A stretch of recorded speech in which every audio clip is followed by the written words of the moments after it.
এই ভিতরে বসে আছি।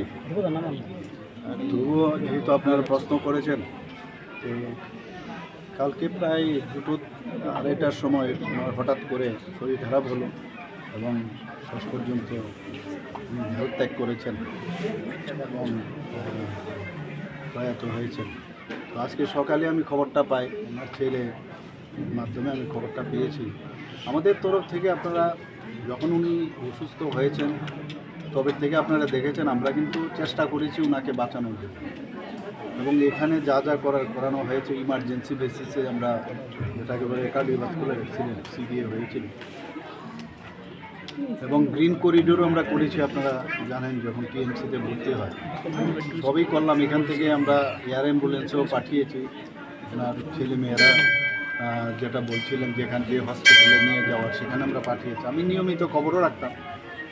গতকালও ওনার ছেলে বললেন যে বাবা খুব ভালো আছে, আপনি একটু ডাক্তারবাবুদের সাথে একটু কথা বললে ভালো হয়, কারণ আরও যদি কিছু যেহেতু আপনারা জানেন যে অনেক কিছু প্রাইভেট হসপিটালে অনেক ধরনের বিষয় থাকে, তো যদি আপনি বলেন তাহলে আমাদের পক্ষে অনেকটা সুবিধা হবে। বাস এরপর তো এই ঘটনা ঘটলো। আমি প্রায়শই ডাক্তারবাবুর সাথে কথা বলতাম, যিনি অপারেশন করেছেন, আগরতলা এসেছিলেন, আমার সাথে কথা বলেছেন।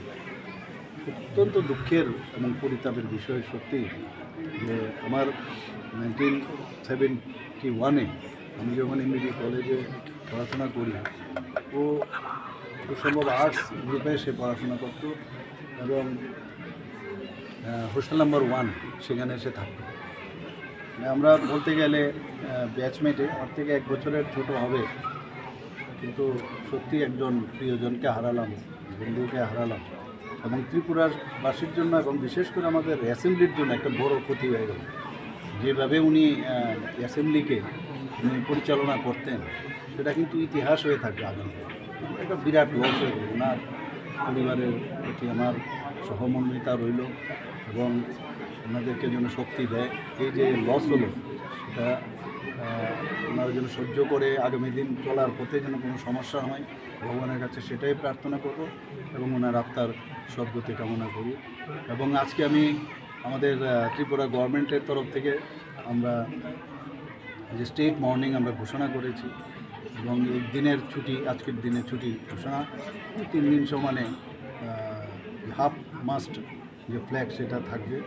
এবং আমি যা খবর নিলাম যে আজকে তো আসার সুযোগ নেই, ওনার ডেড বডি কালকে 9টার সময় ডাইরেক্ট ফ্লাইটে খুব সম্ভব এখানে আসবে। তো সেই সব বিষয়ে আমি খবর রাখছি এবং সেভাবে যারা আমাদের অফিসাররা আছেন তাদেরকেও আমি ডিরেকশনও পেয়েছি। সত্যি একটা বড় লস হয়ে গেল। Thank you sir.